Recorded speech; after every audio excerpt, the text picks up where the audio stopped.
The unsurpassed, profound, and wondrous Dharma is rarely met with, even in 100,000 million kalpas. Now I can see and hear it, accept and maintain it. May I unfold the meaning of the Tathagata's truth. Okay.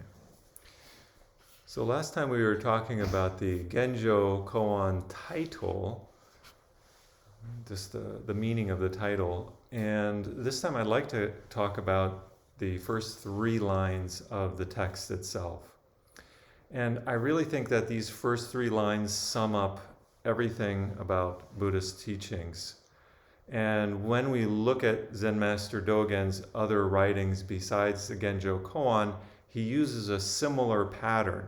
So understanding these first 3 lines is very important because there's a repetition of this kind of writing throughout all of his writings.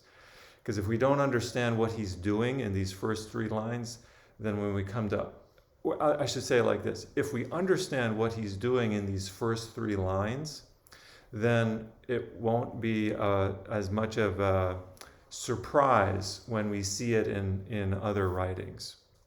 So what are these first 3 lines? And for this, I'm indebted to Shohaku Okumura's book, Realizing Genjokoan. So the translation that I'm using is his translation. And of course, his writing is quite helpful too for understanding this text. I'm going to put my own understanding on it though. So the first line is, when all dharmas are the Buddhadharma, there is delusion and realization, practice, life and death, Buddhas and living beings. So that's the one we're studying right now. When all dharmas. So the first part of this is important. When all dharmas are the Buddhadharma.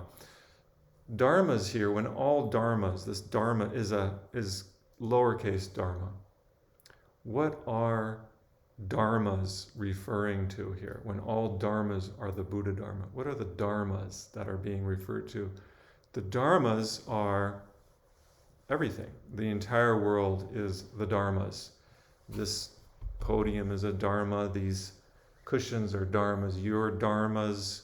The windows are dharmas. The trees are dharmas. The air we breathe they're all dharmas. The molecules, the elements that surround us that are part of our body are dharmas.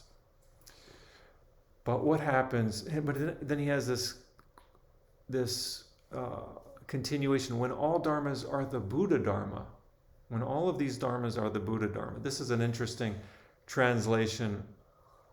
When all dharmas are the Buddhadharma. So Dogen, first of all, he's inviting us to look through the lens of the Buddhist teachings here. He's giving us an invitation to look through a lens of we don't realize it, but when we come to practice at a Zen center, we're making a decision, a conscious decision to study the Dharma. That's what this first part of this first sentence is, in my understanding, we're talking about. We've made a decision, we've made a conscious choice to study and practice the Buddhadharma, the teachings of the Buddha. And for that, we look through a particular lens. It's also acknowledging that the lens that we're usually looking through is, it's not a wrong lens, but it's not necessarily the Buddhadharma, the lens of the Buddhadharma. We're not always looking through that particular lens. So we need to actually start off by recognizing the lens through which we generally look at the world. We have a particular lens that's not the Buddhadharma, that we understand the world around us. And that lens is inherited from from many places, from our parents, our culture, our language. All of these things inform how we see the world. How would we see the world if we spoke Japanese or Spanish or Swahili? These languages will affect the way that we perceive reality. How would we see the world if we were born in Haiti versus Canada? The culture in which we grow up in forms the lens through which we see the world, and we take that lens for granted. We just assume, without practice, we assume that that lens through which we're looking is actually, we misidentify what we see as the entirety of truth. If we grow up wealthy, we're going to have a certain lens. If we grow up poor, we're going to have a certain lens. If we grow up Christian or Jewish or agnostic, those are lenses through which we see the world. And all I'm asking is that we start out by noticing that we have a particular lens, or maybe that we have a particular bias through which we're seeing the world. That could be another way of saying this. When all dharmas become the Buddhadharma. So you don't stop looking through your particular lens, your cultural lens, your linguistic lens. You don't stop doing that. But when he says when all dharmas become the Buddhadharma, when means when you decide to practice, at the time that you decide to practice. That when could be right now, right? At the time of practice, when you decide to practice, you're putting on the Zen lens and evaluating your life through that lens. Right? So what does the lens of practice reveal? When we put on the lens of practice, we get some concepts that we can employ to how we see the world that we wouldn't necessarily employ if we're not doing the when, if we're not doing the practice. What does the practice reveal? Delusion and realization, right? Delusion and realization. So notice it's kind of a dualistic thing. When we decide to put on a lens, we're already splitting up the world. And the Buddha's teaching also becomes dualistic. There is delusion and realization, right? So that's part, why else would we come to practice? Because we generally see ourselves as not enough. And so we come to practice to realize something, have some realization. And this is what are the other ones? Birth and death is the other delusion. So what does he say here? There is delusion and realization. There is practice. We think, okay, I'm going to practice. That's a lens, right? That's the beginning lens. It's an important piece. It's a step. There is practice. There's non-practice, right? I'm going to practice. Have you been practicing? That's a question like maybe somebody might ask, have you been practicing? And then you think in your head, oh, got to meditate. That's my practice, right? There is life and death. This is another duality. We recognize that there is death. This is something we usually don't think about death unless it's right smack in our face. And so the Buddhadharma is saying, remember, there is life and death. Right? There are Buddhas and living beings. There are these beings that we think of as enlightened, and then there's the living beings, the sentient beings that we think of perhaps as unenlightened, not containing truth. There are those with truth, there are those without truth. Okay, so this is the the initial step into the practice. So what is the lens of the Buddhadharma? What is the lens of the Buddhadharma? What is it teaching? Well, the basic things that the Buddhadharma is teaching, foundational things, is one is the Four Noble Truths, and the second one is the Four Dharma Seals. So just kind of a basic overview of Buddhist teachings, foundational Buddhist teachings, the teachings that the Buddha Shakyamuni, the historical Buddha, taught, are that there's these four noble truths, and he taught them throughout his entire teaching career in one way, in one form or another. That there is suffering, that we suffer in some form or another. Maybe we don't suffer all of the time, but if we're here now practicing, it's because we've suffered in some way that requires us to address that suffering. And there must be, we must have some faith in the practice to alleviate that suffering in some way.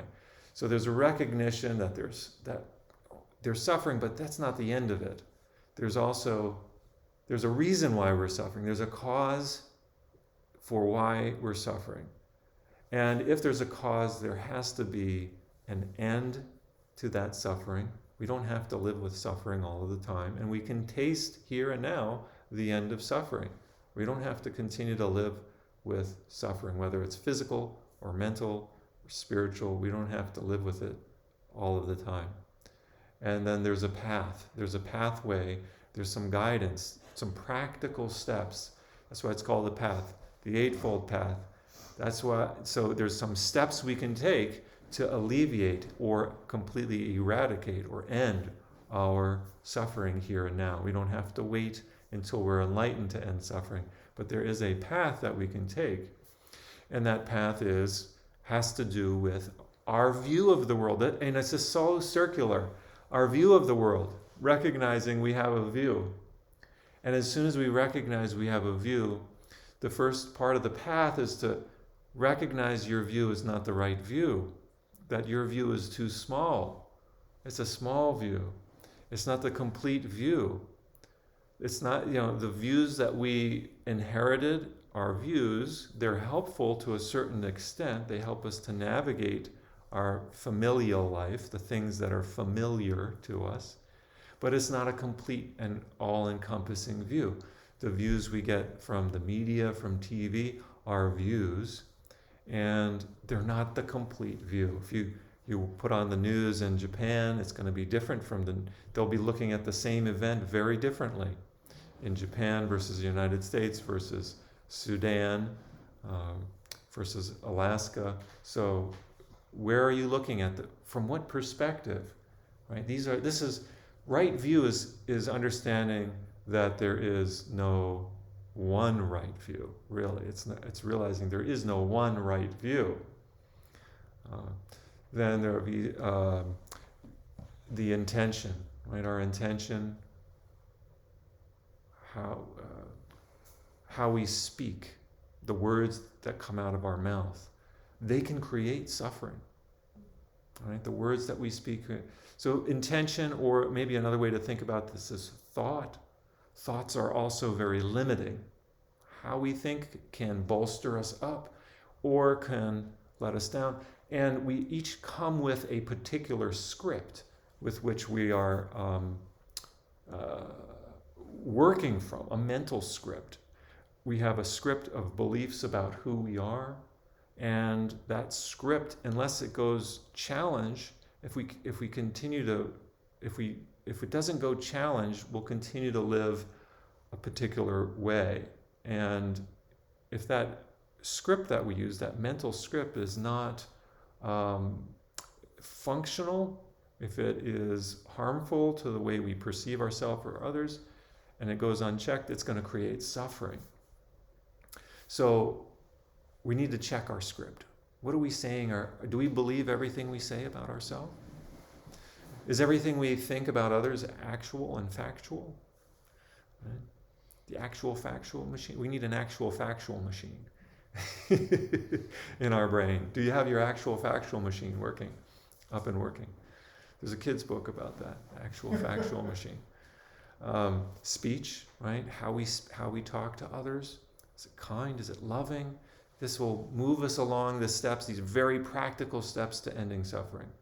Speech, action, what we do, livelihood, effort. Effort has to do with the four supreme efforts. Right? This is about changing the mental script. You putting effort into changing we have to put effort into changing our mental script, our mental habits. And we can do that in a lot of different ways. For me, giving a Dharma talk is a way of changing my mental script. I feel much happier when I give a Dharma talk because I'm held accountable now. And it's kind of a teacher. You guys become my teachers when I do these Dharma talks, and I'm going to give you the best one I can. Mindfulness, concentration, those are the other ones. Right? These are practical things we can do. Maybe you've heard about mindfulness. We know a lot about mindfulness in secular society, about being present, and then the concentration that we need to sustain our moment-to-moment awareness. So these are the practical things. This is the Buddhadharma. The Buddhadharma is also what's referred to as the four Dharma seals of, here's the word suffering again, and the other one is nirvana. So those are the two ends of the spectrum. And then the two middle ones are central. This is impermanence and no self. Two really central teachings of Buddhism, that there is impermanence, everything constantly in flux, and there is no separate individual self.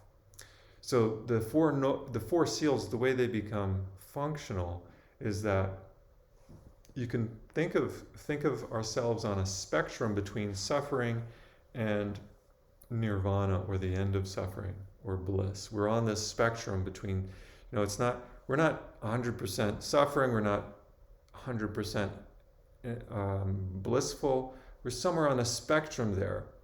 And the more that we can see through the lens of impermanence and no self, the more that we are carried naturally towards nirvana, towards the end of suffering, towards living bliss. That's the gift. That's the gift. And that's the gift of our sitting practice. When we come to sit, all of these, maybe when you first start to sit, the mind really turns and turns and turns, and you can't see very much. The gift of sitting is that we get to just let go of all that stuff, or we start to see it. We start to see it for what it is, and it doesn't carry as much weight. And we come back to our body. We come back to our body. And we realize in some cases, I don't know, as I'm sitting here, I'm realizing I don't know very much. And how much I use my knowledge to defend myself, to keep an armor up. Knowledge can become a kind of an armor between ourselves and others in the world. Like, we think that if we know something, that we'll be protected in some way. But when we're sitting, we are being either gently encouraged, or some cases, maybe it's a little bit more forceful, encouraged to realize how much we try to defend ourselves from the world. We create separation between ourselves and others. And as we sit, we connect with our vulnerability, that feeling of vulnerability that we don't know everything, we don't understand everything, we don't have the complete idea. The vision that we have is not clear. That's an important one, that our vision is not clear. But we do have something that's bedrock solid, and that is this body is the Buddha.